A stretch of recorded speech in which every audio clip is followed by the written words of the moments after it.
Сайн мэцхан үзэг сонсогч уншигч та бүхэндээ бэлтгэн өргөдөг 100 асуулт нэвтрүүлгийн маань энэ удаагийн дугаарыг эхлэхэд бэлэн болоод байна. Манай өнөөдрийн нэвтрүүлгийн зочноор Тэлингс төслийн санаачлагч мөн хариуцлагатай нүүдэлчин хоршооны үүсгэн байгуулагч ерөнхийлөгч Батүлгийн Мөнхбаатар хүрэлцэн гэж оролцож байгаа. Сайн байна уу танд энэ өдрийн мэндийг хүргэе. Танд энэ өдрийн мэндийг хүргэе. За юуны өмнө бидний урилгыг хүлээн авч нэвтрүүлэгт маань хүрэлцэн гэж оролцож байгаа танд маш их баярлалаа.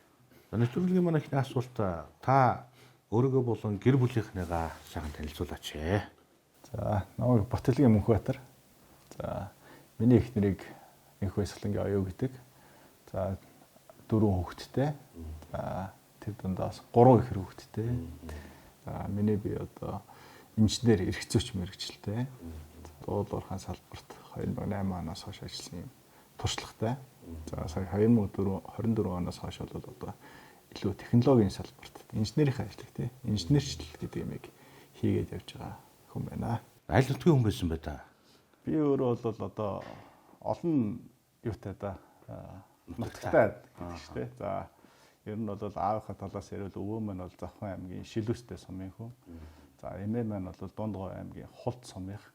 За тэгээд эмээ өвөө маань бол анх Төв аймагт танилцж Төв аймгийн одоогийн Төв аймгийн Баянзөх сумдаас айл гэр болж ингээд болсон. За тэндээс манай аав одоо мэдлсэн. Аав манаас Төв аймагт одоо өсөж таньсан юм хүн байгаа. За ээжийн маань ээжийн тад бол одоо усын зүү хангаах. Ээжийн маань аав бол Булган аймгийнх. Ээж хоёр маань бол одоо политехникийн дээд сургуульд хамт сурж байхдаа ингээд нэг айл гэр болж ингээд болсон юм лээ. Тэгээд би бол айлын ууган хүү. Доороо нэг дүүтэй. Ядаас тань сэлэнгэд мал аж ахуй гэдээ харж одоо сэлэнгийн хүн юм болов гэж бодож байна. Яг хөө зүгээр мал аж ахуй хийх болсон шалтгаан нэгдүгürt яг хөө ээжийнхаа талын нутагт очив. За хоёрдугаарт нь бол бас энэ одоо энэ мал аж ахуйг эрхлээд явхад хүнс тэжээлийн асуудал нь хамгийн чухал бэлчээрийн асуудал тий. Тэр утгаараа одоо газар тариал ингээ бүс нутгийг бараадаж одоо аж ахуйгаа Булган аймгийн Сэлэнг сумд эхлүүлээд ингээ явж байгаа. За тэр мал аж ахуй талаар бол жичтэй танаас асууна. Тэгээд тэнд амьдэрдгүй байх нь тэ хотод амьдэрдгүй байх нь. Яг хөө тэгээд аж ахуй эрхэлж байгаа хүний хувьд бол бас 90 орчим байна. Байнга бас тэнд байгаад байж чадахгүй. Гэхдээ ер нь бол бас их ирж очих нь бол нэлээд давтамж өндөртэй тий. Ер нь тогтмол ирж очиод явж байгаа. Тэгвэл баг насны хаана өнгөрсөн баг? Одоо манай эмээ өвөр бол сүүлд энэ хотын ойролцоо одоо найрамд туслан байдаг шүү дээ. Тэрний одоо баруун талд одоо Тахилтын ам гэж байдаг юм да. Одоо бол нэлээд том суурьшлын бүс болцсон тий. Улаанбаатар хот манд хилээ сонгоо архын дүүргийн бас ингээ хороо олоо явж байгаа. За тэнд бол эмээ өвөр маань Малтай Улаанбаатар хоттой ойрхон байсан. Ээж аваар маань ажил төрлөختөө учраас эмээ өвдөр маань авчид өгчдөг. Тэгээ ер нь бол энэ хотын ойрхон бас мал дээр байсан. Тэгээ 10 жилийн сургууль нь хаана байв? 10 жилийн сургуультай хэв дэггүй хөхт байв уу? Нийгмийн мундаг хариуцлагатай хөхт байв уу? Дэггүйт хүйдэ дэггүйтэл тий. Тэгэл гүйж явж исэн. Ер нь сургууль бол бас олон сургууль данцсан тий. Анх бол одоо Монген гэдэг тухайн үед анхны одоо Монголын хувийн сургууль гэж байдаг тий. Тэр сургуульд одоо нэгдүгээр ангид орж исэн. За дараад нь бас буцаад одоо гэрээ ойрхон нэгдүгээр хорооллынхаа одоо ирээдүйн зөвсөлбөр гэж сургууль байсан. Тэнд бас ингээд дунд сургуулаа төгссөн. За тэрний дараагаар одоо Монгол Туркийн хамтарсан сургууль гэж байдаг. Тэр сургуульд элсэж ороод бас сурч исэн. За тэгээ сүүлд нь бол нийслэлийн одоо Улаанбаатар хотын циркийн урд байдаг 31-р сургуулийг бол 10-р анги төгссөн. Яагаад тэгэж олон шилжсэн байд юм бол? Ээж аав хоёр маань одоо хүүхдээ боловсрол анхаарал тий. Тухайн үед л одоо бас нэг гайгүй гэсэн сургуулиуд бол одоо ингээд оруулаад байсан юм шиг тий. Тэгээд энэ жил гайгүй болов гэж оруулаад. Тий, энэ гайгүй болов гэж энд ийм сайн сургууль байна. Одоо Монгол Туркийн сургууль хамтарсан сургууль байна. Энийх одоо энд зор тий гэл ингээд орж исэн. За хамгийн анх нэгдүгээр ангид ороход одоо Монген гэж сургууль байсан. Хамгийн анхны ангид нь орж сурч исэн тий. Тэгэд бол бүх хичээл манаас орос англи хэл дээр байсан. Гэл ингээд ерөөхдөө ингээд аль болох хүүхдэл сайн боловсрол эзэмшүүлчих юмсан л гэсэн ийм төсөл ирмэлцэл байсан. Таны өөрийн хувьд бол шилжих тун дуугүй байдаг байсан уу? Яадаг байсан? За гайгүй би ч одоо ээж авах үгнээс гарахгүй. Тэгээд хийснээ л хийн тий. Тэгээ яг уу энэ нэг тийм мууцсан буруутсан байхгүй юм болов гэж боддог шүү дээ. Одоо ингээд эргээд харахад бас ингээд хичнээн олон сургууль дамжсан юм шиг харж байсан нөгөө талдаа бас олон сайхан найс нөхдөд болсон тий. Хаач яваад очсон бас ингээд 10 жилийн маань найз нөхдөд бас зөндөө бишгүй тааралдаг тий. Зөндөө 10 жилийн найз нь Монголынх, Монгол Туркийнх гэж явж өгнө шүү дээ. Зөндөө байгаа тий. За тэгээд дээрэс нь одоо энийгээ дагаад бас нэг юм аливаа бас ингэж хурдан тосдог юм, дасан зохицох бас нэг юм чадвартай болсон юм шиг санагддаг шүү дээ надад тий. Тэр нэг юу танихгүй хүмүүсийн дунд очиод нэг хүн чинь ингэж нэг юм жоохон бие яриад эвгүй байдаг бол миний хувьд бол нэг тийм зоолон байдаг. Дунд нь орол сайхан. Айгу хурд уусаал явчихдаг. Таны дуртай спорт ямар спорт гэдэг юм бэ? Дугуй унах дуртай. Бас нэг ууланд гараад явах дуртай. За дээрэс нь бас нэг найз төгтөг хаа нэг уулзаа. Бильярд тоглох дуртай. Тий. За ингээд 10 жилийн сургуулаа төгсөөд аль их сургуульд орсон байдаг юм бол таны эзэмсэн мэргэжлэр нь юу юм бэ? За би ч 10 жилээ төгсөөд ерөөсөө Оросын холбооны улсын Санкт Петербург хотын уул уурхай институт гэж байдаг тий. За одоо бол манай Монголын уул уурхай салбарын лидерүүдийн бүгдээрийнхэн төгссөн сургууль байдаг 250 гаруй жилийн түүхтэй. За одоо та бидний сайн мэдэх Монгол улсын хамгийн анхны ерөнхийлөгч Мунсалмагийн Очир Батбаяд эрдэмтэд судлаач маань бүгдээрээ л манай Горны институтыг төгссөн байдаг тий. Уул уурхай салбартаа тухайн үед бол Харвард нэс юм тий. Уул уурхай инженер мэргэжил. Уул уурхай Инженер мэргэжил эзэмсэн багнаа. За сургуулаа төгсчөрөөд хаана ажиллав? Сургуулаа төгсч ирээд одоогийн та бидний маш сайн мэдэх Эрдэнэс Монгол компани анх үүсгэн байгуулагч. Намайг ажилд ороход одоо Хэдэн он бэлээ? 2007 онд үүсгэн байгуулагч тийм. Би бол 2008 онд анх ажилд орсон. Тэгэхэд бол одоо энэ Улаанбаатар хотын Чингэлтэй дүүргийн ялтын талбай байдаг. Тэрний хажууд дипломат 95 гэдэг байранд бол 3 өрөөнд дөнгөж үйл ажиллагаа эхлүүлээд тэр 10 хүнтэй байсан үе тийм. Тэгж одоо ажил амьдралын гараагаа тэндээс эхэлж байна шүү дээ. Оюу толгой 5 толгой төслүүдийг эхлүүлэхээр ингээд ажиллаж байсан үе тий. Тухайн үед бол бас нэлээд ирээдүйтэй том компани. Эрдэнэс тавталгаач дөнгөж эхлэжсэн байх нь уу? Эрдэнэс тавталгаагийн лицензийг эзэмшижсэн тий. Ашиглалтын тусгай зөвшөөрлөгийг тий. Ер нь бол яг эхлэхэд эд яригдчихсэн. Яаж эхлэх үү гэдэг. Газар дээр нь бол очтол байсан бахан тий. Очоо. Ер нь бол манай Эрдэнэс тавталгай компани одоо тавталгын ордыг ашиглах техник эдийн засгийн үндэслэлийг нь одоо манай миний сурсан Санкт Петербург хотын Гепрошахт гэдэг институт хамгийн анх тэзүүг нь яаж ашиглах, тэзүүг нь хийж боловсруулсан байдаг. Гепрошахт институт гартаа за тэгээд олон одоо Украин тухайн зөвлөлт холбоот улсын одоо олон эрдэм шинжилгээний байгууллагууд ингэж оролцож ингэж гаргасан техник эдийн засгийн үндэслэл байдаг. За тэгээд би өөрөө тэр сургуулаа төгсөхдөө энэ тавталгын ордыг ашиглах тал сэдвэр одоо дипломын ажлаа хамгаалж исэн. Тэгээд тэр утгаараа хурж ирээд ерөөсөө энэ төслийг эхлүүлэх гэж байгаа компани өөрөө Эрдэнэс Монгол юм байна гэдэг утгаараа одоо Эрдэнэс Монголд ажилд ороо явчихсан. За тэгээд нөгөө бүхий л тайлан мэдээнүүд нь орос хэл дээр байсан учраас би ч хурж ирээл ерөөсөө яг л энэ тавталгаа ордоо яаж одоо эрхлэн орлоо яаж ашиглах вэ хаанаас нь эхлэх үү гэж ерөөсөө зураг төслийг зурхаас эхлээл ажиллаж гисэн. Уг нь сайхан л түүх юм байна да. Таны ажлын гараач тэндээс эхэлж одоогийн Эрдэнэс тавталгаа маань төсөл маань дөнгөж хөдөлж ээж дээ тийм ээ. Тэгсэн шүү дээ. Өнөөдөр бол одоо Монголын их томоохон төслүүдийн нэг болоод байна шүү дээ. Тэгж хөвцөөгөөд л одоо янз юм шүү дээ. Иргэн бүр одоо тий энэ ордынхаа үр ашгийг хөрч чинь тий. Би бол боддгийн шүү дээ тавталгаард бол ер нь өмнө аймаг бол үнэхээр өвчтэй сайхан тий газар байдаг тий. Миний ажил амьдралын гараагаа гэсэн газар болооч тийм үү. Би бас их дуртай. Тэгээ энэ мэргэжлэр ер нь хэр удаа ажиллаж байна та? За тэгээ ер нь бол сургуулаа төгсөөд 2008 онд яг одоо тавталгын ордыг эхлүүлэх төсөл байгаад тий. Тэгээд 2010 оноос одоо компани тусдаа гараад үйл ажиллагаагаа эхлүүлж исэн. За анх эхлүүлсэн жилээ бид одоо 900 мянга орчим тонн үрсийг бас олборлож гаргаж исэн. Хамгийн анх Нарантуул зах дээр очиод бид одоо анх уурхай эхлэх гээл гэр бараагаа худалж авахаас эхлээл.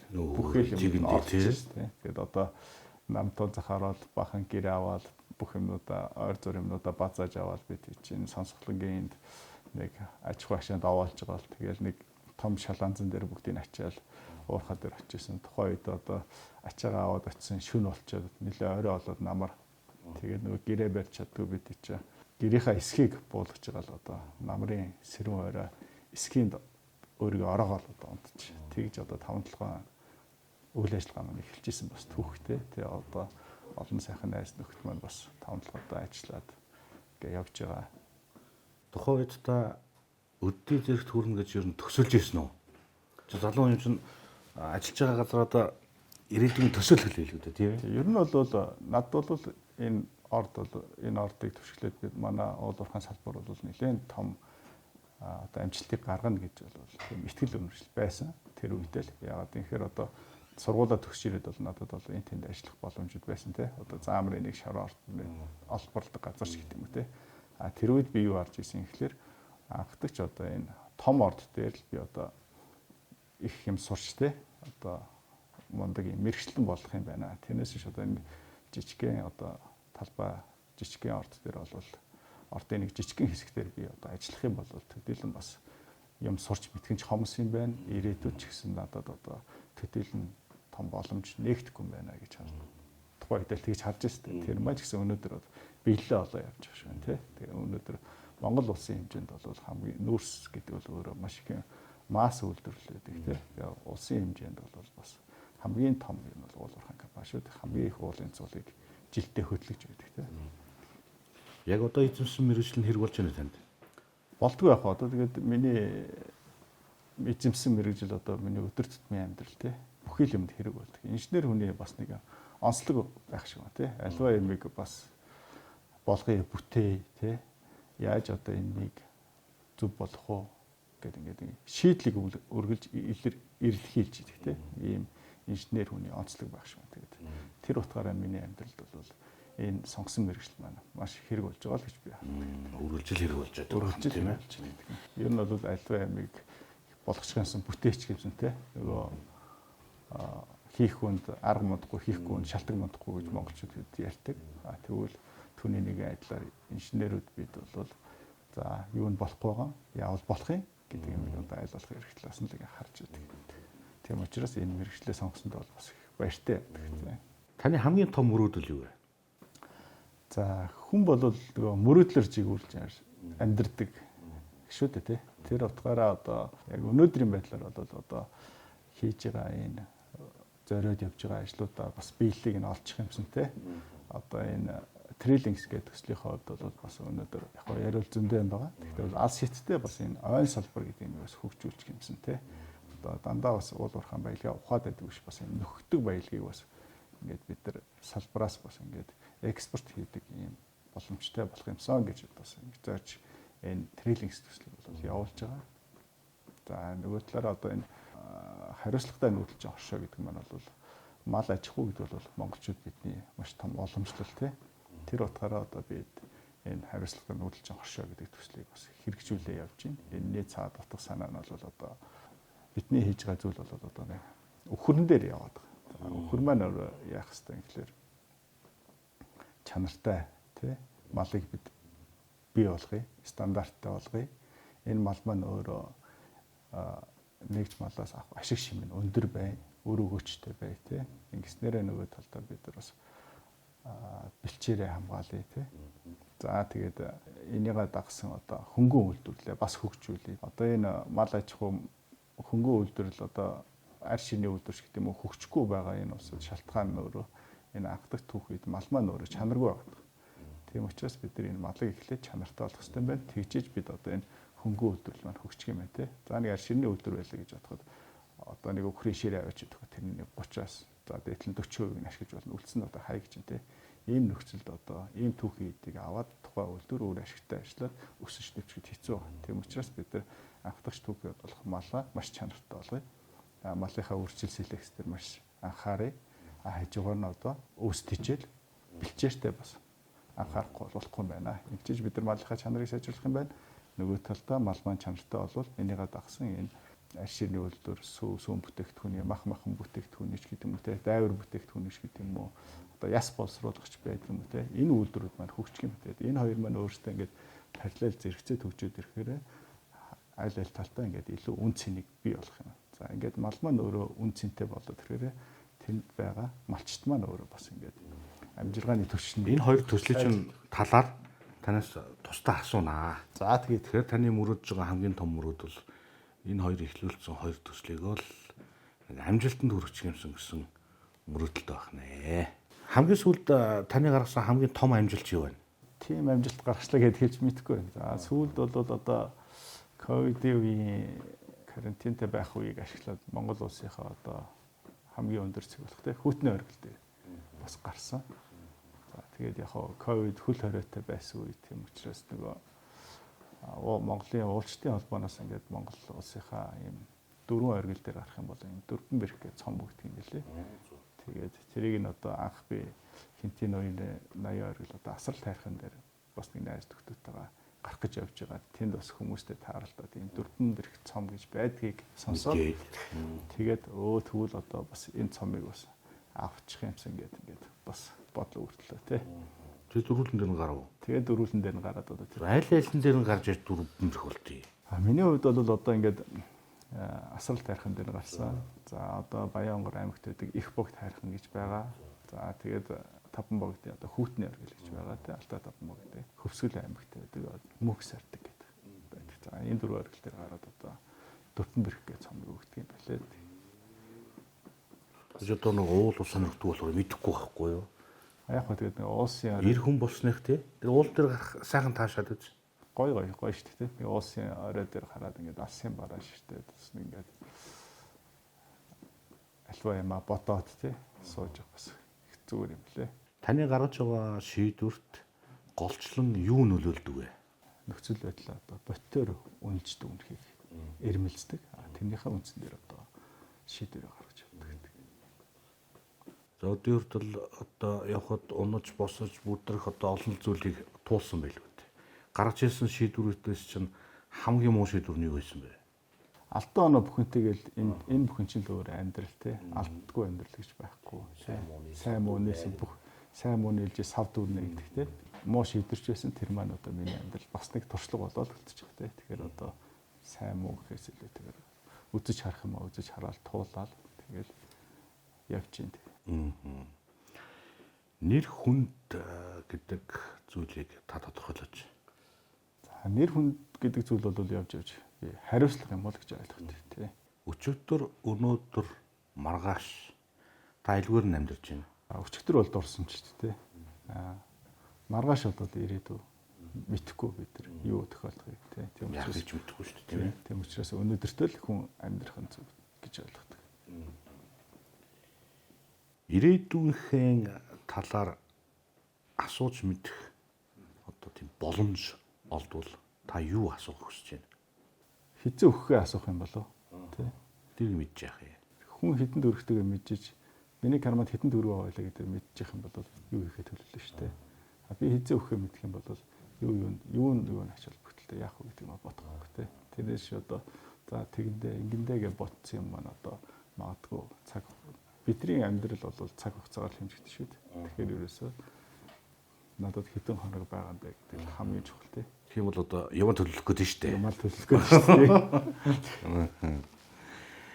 дээ. Танихаар энэ хүн гэдэг муухай амьтны хамгийн муухай чанар нь юу вэ? Миний түрүү хэлсэн нөгөө нэр хүнд гэж юу юм те. Хариуцлага те. Нөгөө талд одоо ингээ хариуцлагагүй байх байдал юм уу те. Тэр л одоо хүндч өөртөө ч бас ингээд хамгийн дэмий зүйл юм болов гэж би боддог. Таны амьдралын хамгийн чухал зүйл юу вэ? Гэр бүл юм да. Таны амьдралдаа гаргаж ирсэн хамгийн өндөр эрсдэл юу вэ? Мэдгүй одоо хамгийн сүүлд бол нөгөө тэрөө хэлсэн би нөгөө ууланд авч явах тий. Алтаа таван бод руу гарахад одоо яг үнд бол тэр чинь нэг юм олсонд ингээл 5 зургуулаа ороод явчих тий. Тэгээ нэг олс уулныхан бол ярьдаг. Нэг олс бол нэг амь гэж ярьдаг тий. Тэгээд ингээл дээшээ гарч явахт ингээл ийм том хөмгөндөө өөр явж байгаа байхгүй тий. За тэр хөмөг одоо ингээл нэг хэсгээр ан цав гараад доошоо нураал унахад тэр олсонд байгаа бүх хүмүүс нураал унах тий. Эсвэл одоо тэр уул руу авирч явахт нэг нь одоо хөл алдаач юм доош нь докторхоо тэгээ бүгд ингэж гисэн чирээд явах юм. Эрсдэлтэй тийм спорт юм байлээ. Тэгээд таны хамгийн сүүл гарч ирсэн. Тэгээ хамгийн сүүл бах нэ. Хамгийн сүүлд одоо хүүтний оргил руу гарах гэж яхад бол бас их дотроо бол бодож исэн зүйл юм бол тэр бас их том эрсдэл байна да гэдэг. Мөнгө олохын тулд хийж байсан хамгийн хачин ажил чи юу байсан бэ? Сонин. Би нэг оюутан байхдаа манай сургуулийн хүүхэд хоёулаа явж нэг ажил хийгээд тэгээ битээ нэг юу Орос сурж явахдаа. тий Оросд сурж байхдаа улс хооронд нэг ачаа твэрлэг том машин тракууд гэдэг чинь тэрний одоо ингээд нөгөө хажуу талд нэг юм янз бүр рекламууд ингээд наацсан байдаг. Тэр рекламыг нь одоо ингээд шинчлэл ингээд сольдог юм байл. Тэгээ нэг найз цуг яваад ажил хийх гэсэн тэрнийг нөгөө нэг стикерийг нэг хуулж аваад шинэ юм наахж байгаа. Тэгээд тэрийг цэвэрлэхийн ажилд би явж ирсэн. Тэр нь өөрөө цавуу найрлж өгдөг, салж өгдөг. Тэгээ тэрийг ерөөс ингээд бензинээр ингэж үрдэг. Тэгээ тэр бол миний амьдралаас их тод үлдсэн. Бас их хэцүү ажил байсан тий. Тэгээ гар хөрөө бол бас авах юмгүй болчихсон тий. Тэгээ ер нь бол за хичээл намд бас сайн шамдах хэрэгтэй юм байна тий. Тийм учраас одоо ирээдүйдээ бас юм хүнд хэцүү байхгүй тул өнөөдөр бид нөгөө инхийн цагт хөлс их урсгал дайны цагт цус багарснаа гэдэг шиг бид бол бас хичээл намдаас шамдах хэрэгтэй байна гэдэг тэр үед тийм бодол төрж ирсэн. Орос руу явахдаа суулж явахдаа ер нь яаж явчихъя та? Яг түрүү хэлсэн шүү дээ. Манай аав ээж хоёр маань бол бас энэ салбарын хүмүүс байсан. За тэр үедээ бол одоо зөвлөлт холбоод бас Оросын албаны улсад одоо бас мундаг хүмүүс л орслуул явдаг гэсэн тийм. Маш зөвхөн одоо тэр өөр бусад тийм барууны орнууд л явж ирсэн баг. Дийлэнх сэхэтнүүд бол Оросд боловсрол эзэмшиж ирсэн баг тийм. За тэгээ манай ээж хоёр бол жирийн малчны хүүхдүүд шүү дээ. Тийм учраас одоо тэр үедээ гадаа дотоод сурах боломж нь олдоог баг. Тэгээд өөрсдийнхөө мэрэгчлэрээ одоо мэдэх хамгийн сайн сургууль нь л одоо энэ Ленинградын Горны юм байна гэдэг ойлголттой байсан юм шиг байна. Ээж маань бол надад нөгөө Лондон болгоно гэдэг шиг тэгээд хэллээ. Тэгээд ерөөсөө Шалгалт шүүлгийг яадаг юм. Яг хөө тэгээд очиод шалгалтаа өгөөд тэнцэл тэгээд сургалт орж ирсэн. Таныг урагш алхахад юу уран зориг өгдөг вэ танд? Итгэл найдар гэдэг нэг энийг ингээд болгочноо хийчнэ бүтээчнэ гэсэн тийм итгэл найдар тий.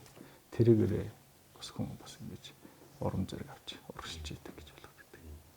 Тэр хүн бол хамгийн гол нь итгэл алдрахгүй байх хамгийн чухал гэж боддог шүү дээ. Таны хэн нэгнээс авч байсан хамгийн сайхан урмын үг.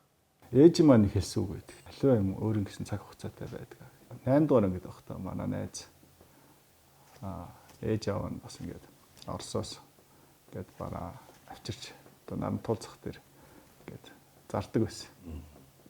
Тэр үед би найз маань одоо хоёулаа цуг нэг өдөр нарантуул гарьяа л гэж. За тэгээ тэгэл бид тэр нарантуул гараад ингээд сахин хүрдэг зардаг байсан. Тэгэл бид тэр очисон нэг нөхөр орж ирэл күртгээ зарнаа л гэж.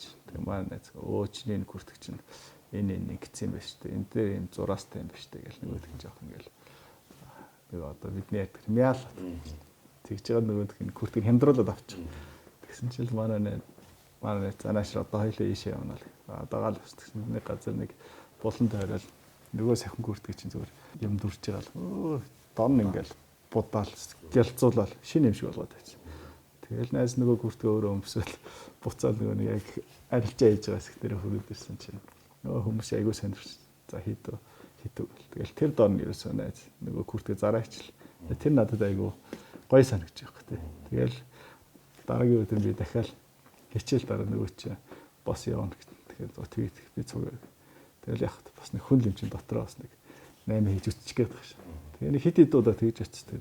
Би бол ерөөсөө зарч чадахгүй. Тэгээд ээжтэй хэлжсэн байхгүй. Ээж одоо ингээд ингэсэнгүй. Минийхөө бүх юм өөрийн гэсэн цаг хугацаатай байдаг юм аа тий. Чи урдах юм бол хий тий. Тэрийг хийхдээ сэтгэлээсээ сайхан сайн хийгээд явжээ. Өнөөдөр миний хүүд одоо юм 8 хийх тийм юм бол хэрэггүй тий. Хичээл номонд одоо шамдаа. Аяанда миний хүү надад мөнгө олох өдөр чинь чамд ирнэ. Тэр бол одоо миний хүү битэн тийм зүйлд цагаа өрөө гэж одоо хэлж одоо ээж маань захиас одоо өнөөдөр хүртэл ингээд би бодож явдаг тий. Одоо тэр үг л надад бас их ойрхон байдаг. Өнөө хүртэл амьдралдаа гаргаж байсан хамгийн зөв шийдвэр чинь юу вэ? Ээж маань баг гаргасан шийдвэр тий. Одоо энэ Санкт-Петербургийн уул уурхай сургуульд сурах. Энэ шийдвэр бол миний бас их амьдралд өнөөдрийн намайг бүтээсэн энэ том шийдвэр байсан болов тий. Би тэнд одоо сургууль төгсөж энэ ажил мэргэжил хоолоо залгуулж байгаа. Энэ ажил мэргэжлээ олж авсан гэр бүлээ бас би тэндээс олж авсан тий.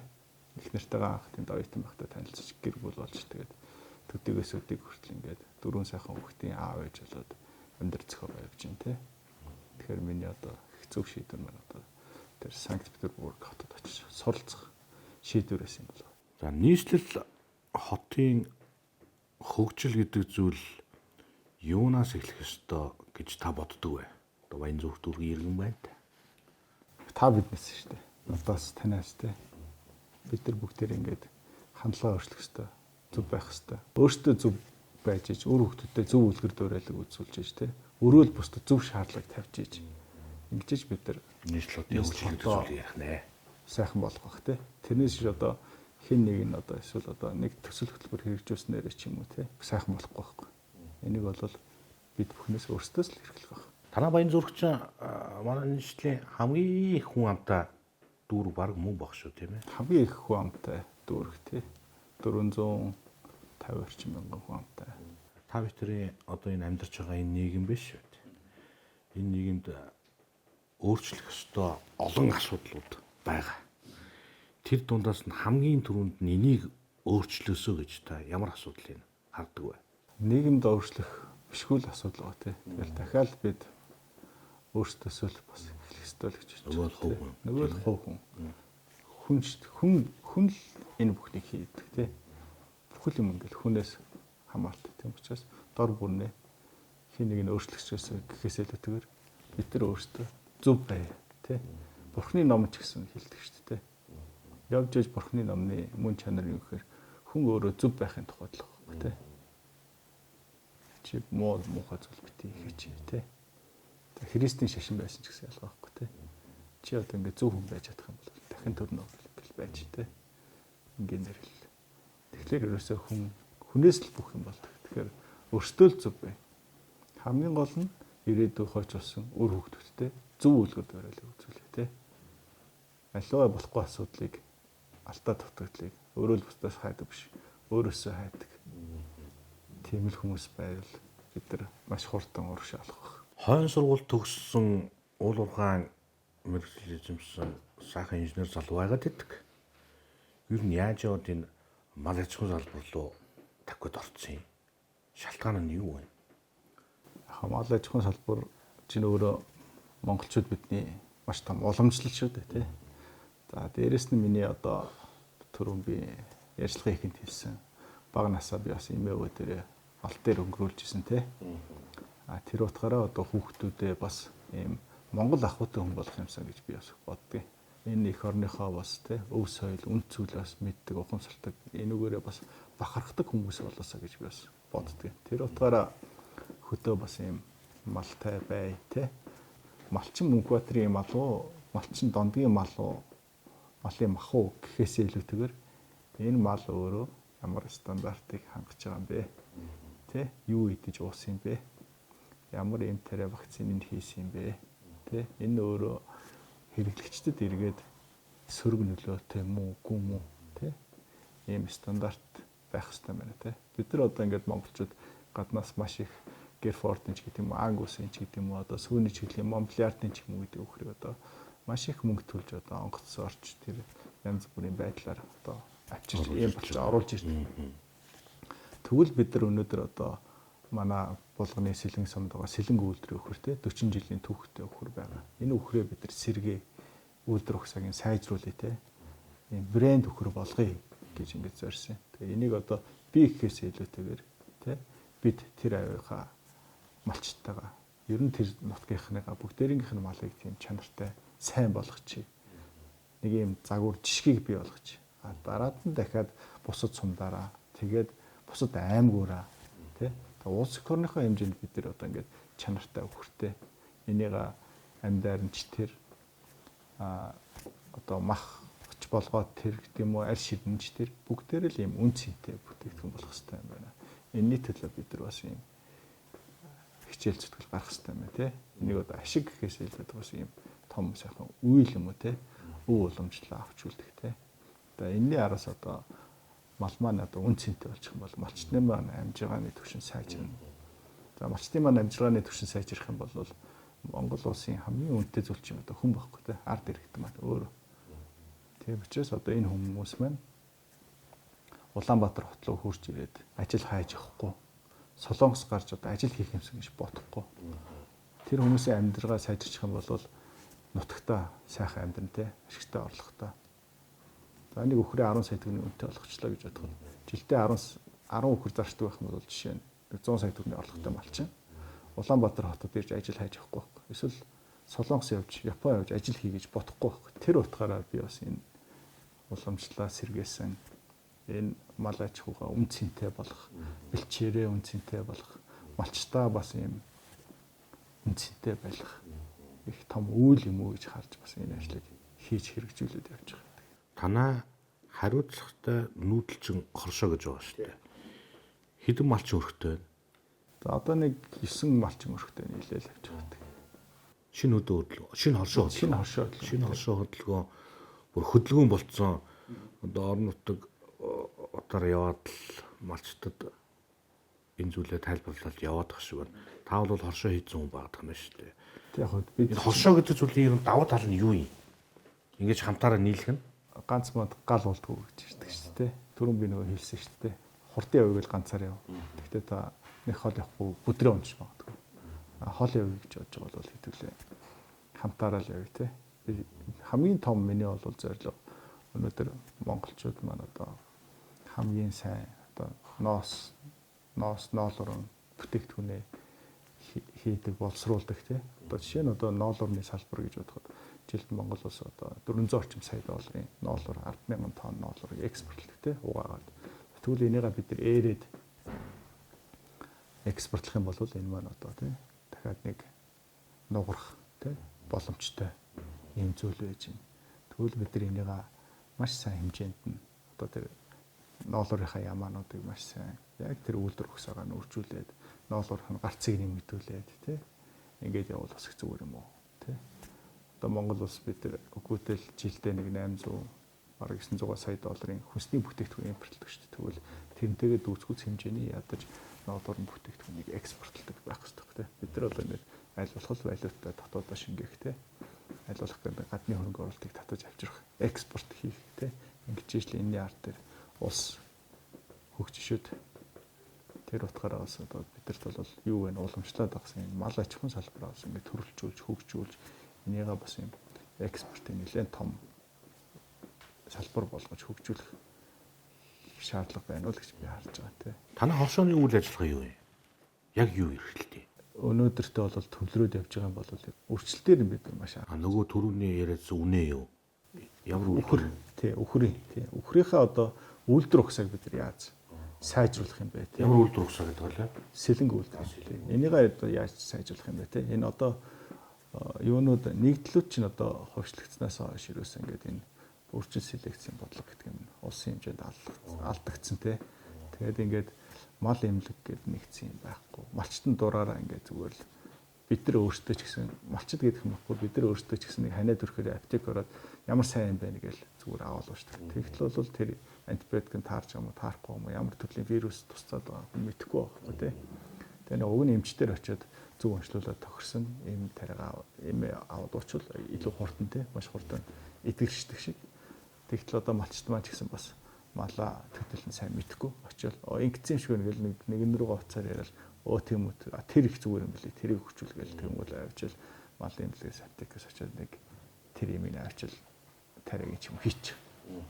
Тэгтэл нөгөөх нь одоо таардаг ч юм уу таардаггүй ч юм уу тий.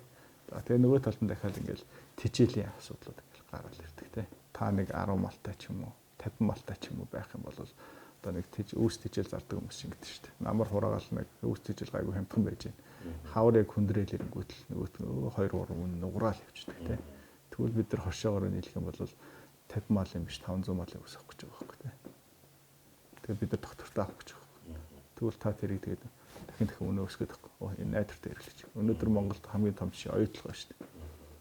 Өмд цөм өндөр ашигтай биш доктортой багч гэсэн доктортой байна гэдэг хамгийн чухал байхгүй тий. Ингээл явчихдаг. Тэгэхээр ер нь бол бид нар бол ингэж нэгдэж хоших нэг цаг нь болсон. Энэ бол засгийн газрын хэрэгжүүлж байгаа хөтөлбөр бол цаг үе болсон. Угаасаа одоо малчтын нийгмийн шаардлага тий байна. Дээрэс нь одоо бас ингээд цаг үе болсон. Зөв шийдвэр юм болов уу гэж харж байна. Махны чиглэлийнх юм уу, сүүний чиглэл? Манайх махных. Махных. За үржил селекц дээр нь ажиллах нь Үржилтийн авах нь хоол тэжээлэн дээр нь ажиллана тий. нөгөө ногоон тэжээл мэжээлийн тарих үгүй юу? Тарин дээр ногоон тэжээл мэжээл. Өөртөө хоршоогоор тариа. Тий, тариад одоо тэгээд малч дээрээ сайхан тарааж тавиад тий. Тараагаад тэгээд одоо энэ жил бол бид бол хэдий одоо 100 байгалийн гайвшигт ямар байсан ч гэсэн гайгүй бид гайгүй байх шиг байсан тийм шилэн. Тэгээ ер нь бол хоол тэжээлээ сайн бэлдсэний хүчинд одоо ямар ч байсан нэг малын хорогдлол энэ өглийг давсан тийм. Энэ зодонд ер нь малчид маань бэлэн байж чадаад байна уу? Өнөөдрийн одоо энэ дэлхийн дулаалтай холбоотой цаг уурын нөхцөл байдал ингээд юм бас ингээд өөрчлөгдөж байна шүү дээ. Энтэй одоо ингээд холбоотойгоор би бодвол хувьдаа бас малчтаа сургадаг, бэлтгэдэг малчтайхаа бас боловсролд анхаарах цаг нь болцсон юм даа л гэж харж байгаа.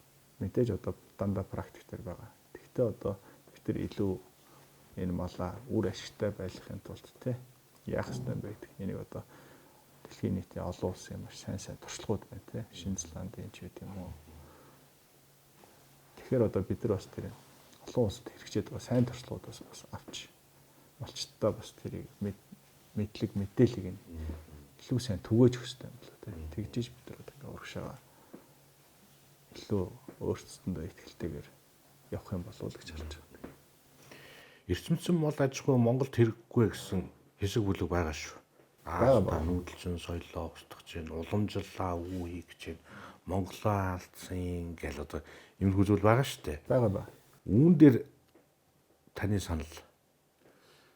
Яг одоо тэгээд эрчимсэн чи юу яг вэ? Ер нь бол бэлчээр юм аа тий. Махан ч гэсэн шал өөр шүү дээ. Та бидний одоо мэддэг одоо хүмүүсийн одоо идэдэг одоо Японы вагю тий маш үнэтэй мах байна. Тэрийг бол бидний хийж чадахгүй шүү дээ. Айгуу нялон итгэхэр бялуураад байдаг тий. Тэгтэл бол нэг сайхан өхрийн хавиргаа чанаад ч юм уу тий. Ингээл огтлоо сууж гоё тий. Бид нар бол амтан ч өөр тий. Тэгээд өчнөө олон төрлийн эми урмал шимтэж илтэй өвс ногоо хийж байгаа малын мах гэдэг утгаараа бидэрт бас шал өөр зүйл байхгүй тий. Энэтэй бол би марах юм байхгүй тий. Энэ бол хамгийн сайн зүйл. Гэхдээ одоо тэгээд өнөөдөр Монгол орнд маань одоо бэлчээрийн даац гэдэг юм чинь өөрөө маш их хэтэрчээд байна тий. 2.6 дахин одоо сүүлд миний уншсан статистик мэдээлэлээр бол ингээд нэмэгчээд байна. Энэ чигээрээ бид нар явах юм бол өнөөдөр бэлчээрч болох юм байна. Тэр малчгүй болох юм байна.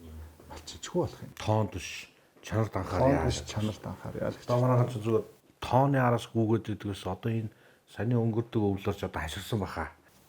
Малынхантаа маш их болсон учраас нүүх газар нь алах тий.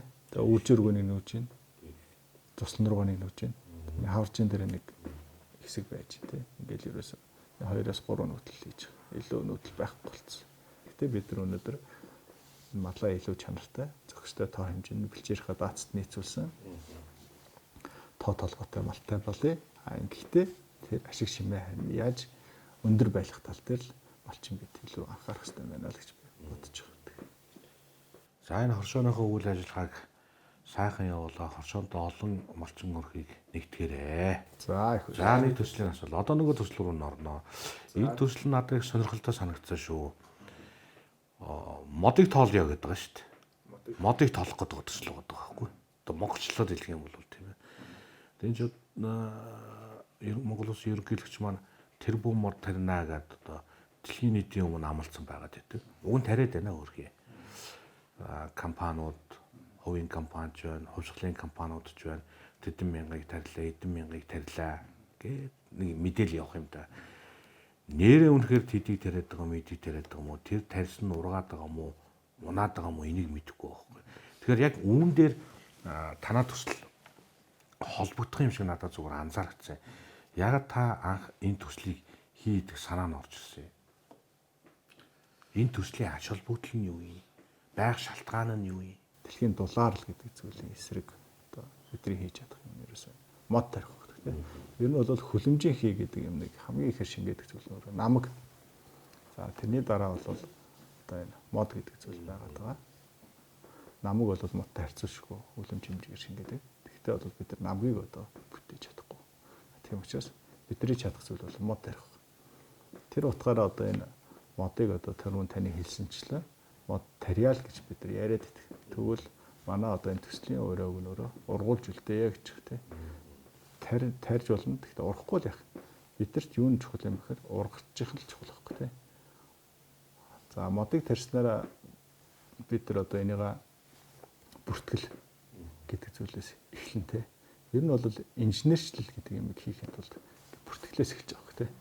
Анхдаа ч одоо мэдээллийн сан энэ зүйлээ бид нар эхлээд мэдчихэж энэ дээрээ түшиж дараа чинь алхам шийдвэрүүд гаргаж ирж те. Тэгээд яг нь технологи дээр л ерөөсө суурлаа гэж байна те. За тэгээд дээрэс нь одоо дэлхийн хавтаа болсон гэж ярьдаг те. Өнөөдөр энэ хөлөмжийнхийг монголчууд бид бүгдээрээ ялгаруулад байгаа зүйл байхгүй те. Энийг одоо ялгаруулж байгаа улс орн өөрөө одоо энэ хөгжингөө улс орн те. Аж үйлдвэр хөгжсөн улсууд шүү дээ те. За одоо эрчим хүч үйлдвэрлэхийн үүднээс те. Цемент үйлдвэрлэх гэл одоо маш их одоо ингээд хөлөмжийнхийг ялгаруулж байна те.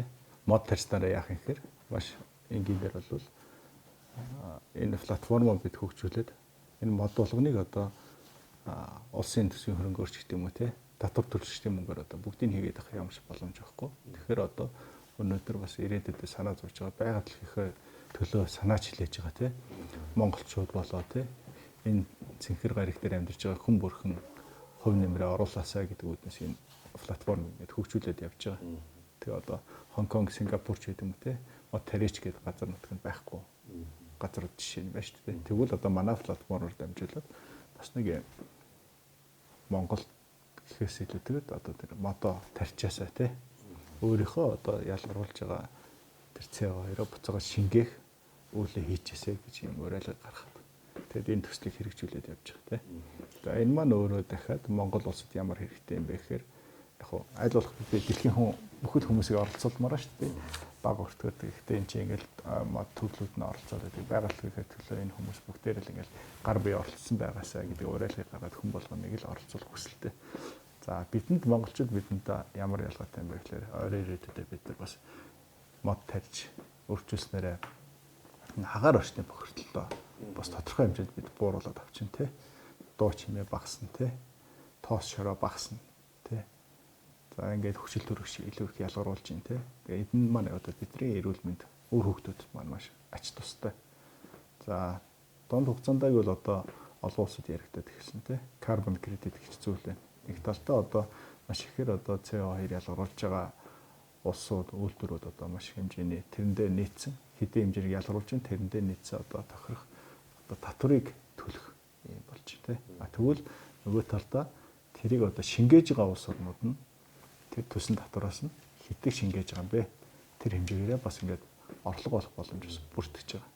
Одоо энэ асуудал бол бас хэрчимтэй яригч байна. Ойрын ирээдүйд бас энэ бий болно. Тэгвэл бид нар бас аль болох их моттой, аль болох их одоо тэр хөлөмжийг шингээж байна. Энийгээ бас бид нар одоо ингээд технологи дээр суйлаа те. Манай одоо энэ бүртгэл маань бол блокчейн технологи дээр суурьсан л та. Тэгэхээр энэ блокчейн дээр бид нар бүртгэлээ хийгээд явчих юм бол хааж утсан бодтоор ийм хэмжээний одоо хөлөмжийг бид шингээж байна. Тийм учраас энэ зохих төлбөр нь одоо тоон дотор нь хэдэн доллар гэдэг тэрийг тооцоолоод бид нар авах. Энэ нь бас ингээд Монгол улс нэг төрлийн орлого олох бас юм боломж өгч. За цаашлаад бид нар яах юм бэ гэхээр ойн салбар гэдэг юм аа бид нар хөгжүүлэх боломжтой. Юун төлөө бид нар энэ өргөн удам газар нутагтай байлаа те. Монгол улс, Монгол орн. Тэгвэл энэ газар нутаг дээрээ бид нар бас судалгаа шинжилгээг хийж байгаа. Хаана бид нар мод тарьж болох юм? Хаана сэрэгжээд байгаа те. За хаана одоо тайж болох мод нь одоо ямар төрлөх байх? Тэрний эдийн засгийн үед бас ямар үр өгөөжтэй байх юм аль нь те. Энэ бүгдийг сайхан тодруулсны үндсэн дээр бид нар бас энэ хөгжүүлээ явуучих юм бол бид нар ирээдүйдээ энэ ойн салбараас бас нэлээдгүй хэмжээний одоо экспортын ч юм уу орлогыг орох юм боломж байгаад байгаа. Бүхэн одоо бүгдээрээ л нутагтаа сайхан амьдрыг л манайх ингээл уриалга гаргаад хөтөлбөр хэрэгжүүлээл. Тэгвэл тэрийг бодитоор нь биелүүлэх бас нэг ийм үйл хэрэг болох юм болов уу гэж би харж байгаа тийм. За одоо Германы жишээ гэж бодоход Герман улс одоо 11 орчим сая га талбайд одоо тийм 90 орчим тэрбум моттой. За тэр салбарт нь одоо 1.3 сая хүн ажилт идэж идэг жишээд тийм. За тэгээ тэр салбар нь одоо жилдээ одоо 120 сая метр куб модыг тарьж ургуулж идэг бол нөгөө талдаа нэг 70 сая метр куб модыг тайрч боловсруулж ижид те. Та бидний одоо ингээд урдаа тавьсан суулж байгаа цаасыг хүртэл модноос л гаргаж авч байна шүү дээ. Тэгээ энэ салбар нь өөрөө бараг жилдээ 170-80 тэрбум еврогийн борлуулалт хийдэг салбар гэж. Тэгвэл бид нар Монгол улс сая одоо нүүрсээ зараад 15-6 тэрбум доллар оллоо шүү дээ. Тэгвэл тэрнээс даруй 10 гаруй дахин их тийм бас олох боломж бидэнд байна л гэж бодож байна. Тарич гээд газар нутгийн хүмүүс яах юм бэ? Тэгвэл бидэрт өргөн удам газар нутг нь шүү дээ. Тэгэхээр энэ ойн салбараа бид нар аягүй сайн хөгжүүлээ те. Дээрээс нь одоо энэ байгууллагыг аягүй сайн хамгаалъя. Бид нар моттой болсноор одоо энэ цэвдэгээ маш сайн хамгаална. Энэ цэвдэг маань өөрөө байснаар одоо гол мөрн маань байна те. Ус байхгүй бол амьдрал байхгүй л шүү дээ. Тийм учраас энэ мод бол хамгийн чухал. Модо тоолж хэлсэн үү таад? Яг одоо нөгөө улсын хэмжээнийхийг бол бид тоолж эхлэегүй те. Энэ бол улсын учраас ер нь бол өөрсдөө хийж хэрэгжүүлж байгаа төслүүдийн хүрээнд ингээд тоолоод явж. Ер нь бол Улаанбаатар хотын моднуудаа бас ингээд тоолъё те гэдэг юунуудаа саналуудаа хүсэлтүүдээ бас ингээд холбогд газрууд нь тавиад явж байгаа те. Өөрсдөө хэрэгжүүлж байгаа төслүүдийн хүрээнд те. Манай одоо системээр дамжуулаад мод захиалсан хүмүүсийнхаа тэр модыг бүртгүүлжүүлээд за тэгээд ургалтынхаа явцын хяналтыг тавиад таны тарьсан мод одоо ийм болж шүү гэдэг үү гэдэг ингээд мэтийг нь өгөөд те ингээд явж байгаа. Ер нь бол модыг бол би ойлгохдоо бас л хэн нэгэн биш бид нар бүгдээрээ л дор нэг сайн гар бие болцох хэрэгтэй. Гэхдээ одоо мод тарих чинь ингээд бөөн дээр очив тийч шороо босгоод хамаг зүйлийг одоо хавтаа нэг намлаа нэг л автаа тавьж байгаа шүү дээ. Энэ дээр бол одоо хүн болгон бас боломж болцоогоорой тий. Хүн одоо амьдралынхаа туршиж шүү дээ. Мөчил одоо хичнээн хэмжээний одоо CO2 ялгаруулалт энэ төр хэмжээгээр бас нэг мод тарьждаг тий. Их мөнгө орохгүй шүү дээ. Ингээл тарьдаг мэрэгжлийн газар бол ингээд захиалганы өгөөл тэнд нь тарьж идэг эргээгээд миний тарьсан мод яаж юм гэдэг тайлан авчдаг болох юм болов уу гэж харж байна. Тэгээ бас нэг гэр бүлэрээ ч юм уу найз нөхдөөрөө нэг сайхан төгөлтэй болсон байгаад очиод дурсаа тий. Хэдүүлээ 10 жилээ төгсгöd одоо яасан суулгасан моднууд одоо ийм болсон байна шүү дээ гэдэг тий. За эсвэл одоо хүүхдээ нэгдүгээр ангид ороход нь анх одоо бид нар суулгачсан мод ийм болчихжээ гэл тий. Бас нэг мод гэдэг чинь амьтай зүйл тий. Ийм зүйл ах юм л бас их сайхан болов гэж дотроо боддгийг. Одоо та яагаад уулуурхай салбарт ажиллахгүй байна?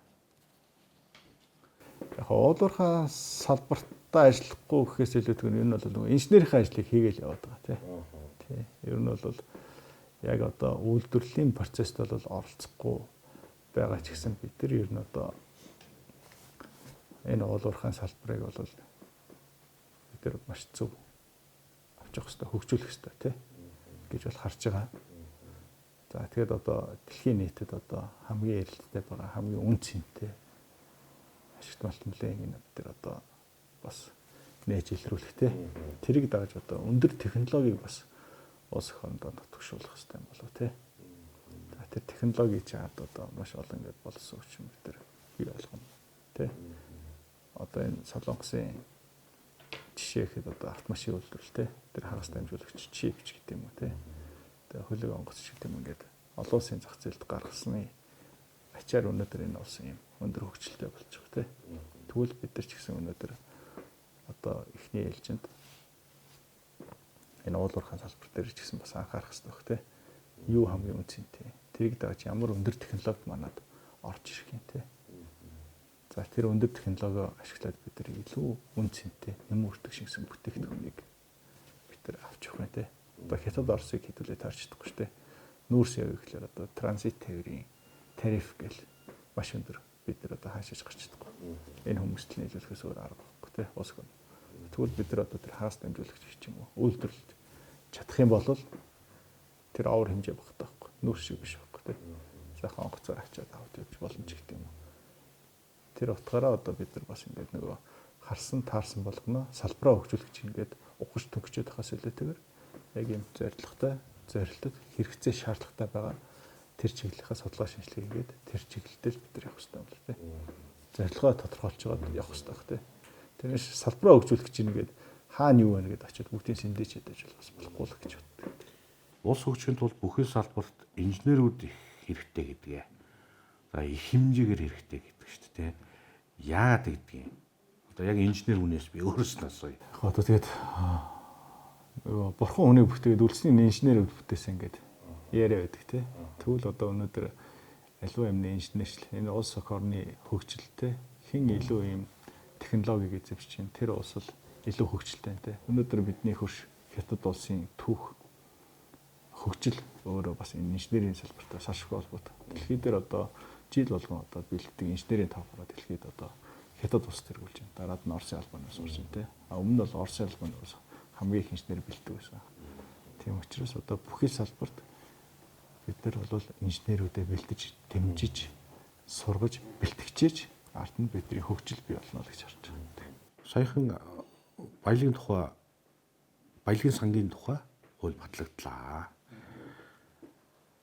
Энэ ч одоо цаг хугацааны л асуудал байсан баг тийм ээ. Хизээ батлагдах л байсан. Энэ цаашдаа хэр настай байх бол гэж бодож байна. Хэр өгөөж өгч чадах уу? Гэхдээ яг энэ одоо тэгээд бас их олон жил ярьж батлагдж байгаа шүү дээ. Ер нь бол хууль батлагдах нь зүйтэй тий. Би бол одоо ингээд уул уурхайн салбараа түрүү хэлсэнчлэн одоо энэ баялагын сангийг яаж мөнгөчих юм бэ гэхээр одоогийн концепц нь бол энэ уул уурхайн салбараас орлого дээр л төшөөлж явж байгаа. Тийм учраас бид нар бол түрүү хэлсэн бас өндөр технологийн ийм салбарынхаа одоо ингээд уул уурхайн салбар дотроо дахиад эдийн засгаас олонруулах гэдэг шүү дээ. Ийм нэм өртөгч гэсэн ийм үйлдвэрлэлүүдийг бид нар маш сайн дэмжиж тий. Тэгээ уснаар тэндээсээ олох ашиг орлогоо төвлөрүүлснээр бид нар бас ийм баялагын сангийн хуулийн тий. Одоо энэ хоримтлын сангийн, ирээдүйн өв сангийн тий.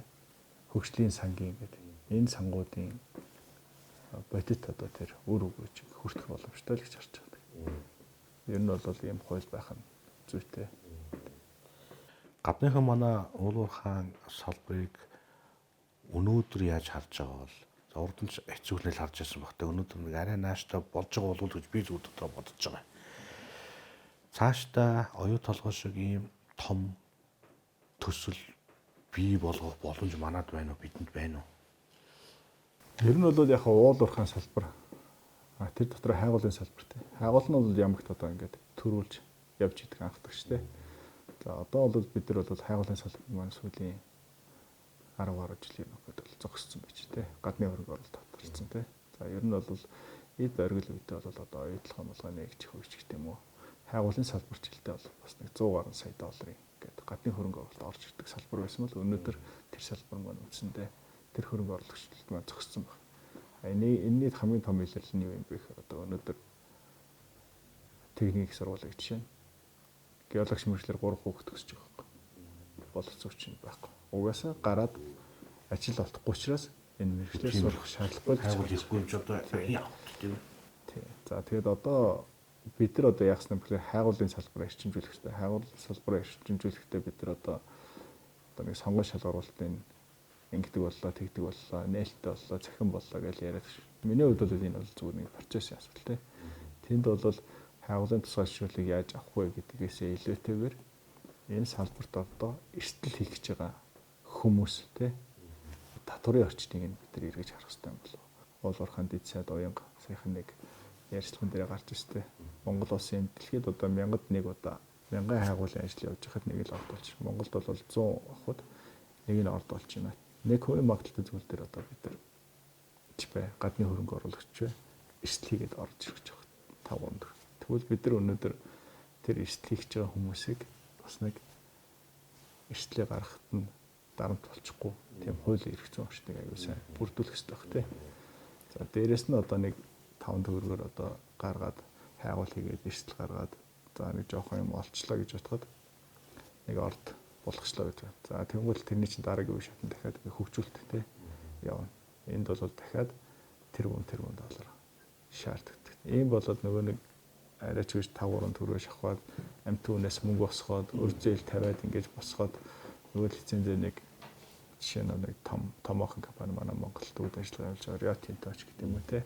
Одоо Iron Hoy Mines жишээ нь одоо ойлгоход төслийг босгож ирээд одоо Rio Tinto хөрөнгө оруулалт гэдэг өнөөдөр ингээ хөгжүүл явж штэ. Ийм боллоо гэж бодох нөгөө татварын асуудлууд айгүй их дарамттай байдаг тий.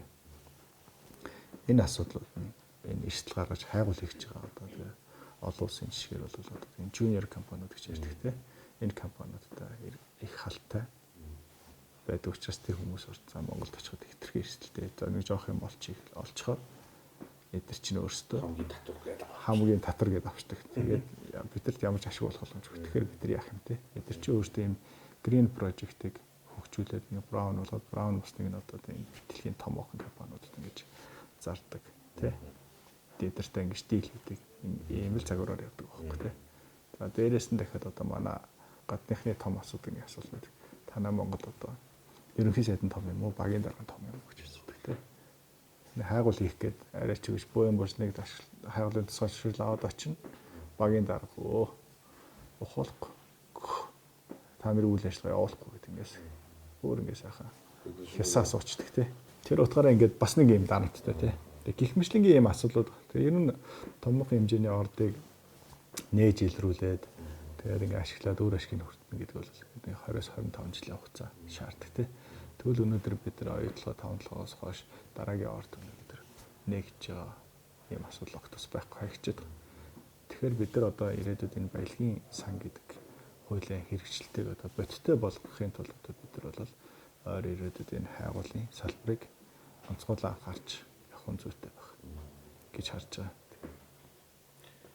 За ингээд бидний урилгыг хүлээн авч цаг цав гаргаж нэвтрүүлэгт мань хүрэлцэн гэж оролцсон танд маш их баярлалаа. За таны цаашдын ажил болоод амьдралд тань өндрөөс өндөр амжилтыг хүсэн өрөөё. За баярлалаа. Танд болон танай хамт болон бас сайн сайхан бүхнийг хүсье. Баярлалаа. Зүүн асуулт нэвтрүүлгийн маань энэ удаагийн дугаар инхүү өндөрлөж байна. Манай өнөөдрийн нэвтрүүлгийн зочноор хариуцлагатай нүүдэлчин хос шооны үүсгэн байгуулагч мөн Trillinks төслийн санаачлагч Батбөлгийн Мөнхбаатар хүрэлцэн явж орслоо. Та бүхэндээ дараагийнхаа нэвтрүүлгээр эргээд уулзтаа. Түр баяр.